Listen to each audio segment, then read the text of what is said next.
27 ноябрь. Кудайды кантип даңазалоо керек?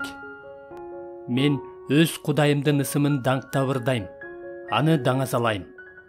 Забур 68 бөлүм 31 аят. Буюмдарды чоңойтуп көрсөткөн эки нерсе бар. Биринчиси, кичинекей нерсени чоңураак кылып көрсөткөн микроскоп болсо, экинчиси алыстагы кичине болуп көрүнгөн нерсени жакын кылып, чыныгы көлөмүн көрсөткөн телескоп.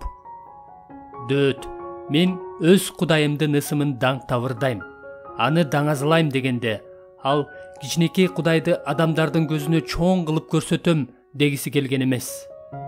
Ал мен Кудай чындыгында канчалык улуу болсо, ошондой көрсөтөм деген мааниде айткан.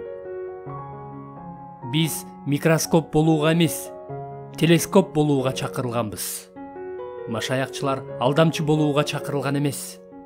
Алдамчылар атаандаштарынын азык түлүгүнүн сапаты алда канча жогору экендигин билсе да, өздөрүнүн азык түлүктөрүн нукура баадан ашыра макташат эмеспи?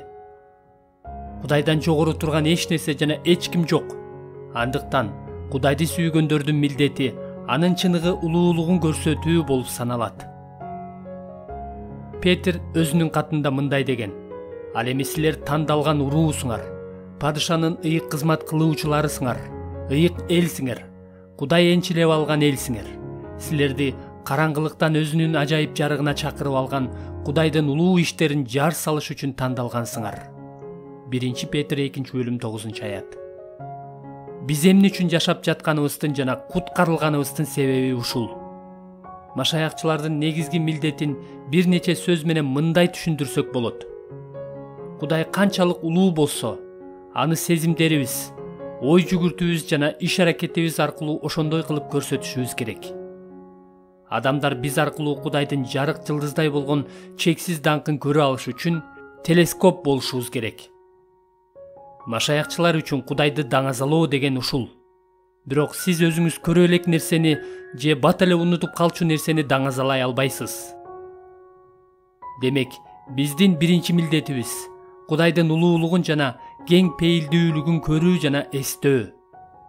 Ошондуктан биз Кудайга мындай деп сыйынабыз: жүрөгүмдүн көздөрүн ач жана жан дүйнөбүзгө анын бардык жакшы иштерин унутпа деп акыл насаат айтабыз.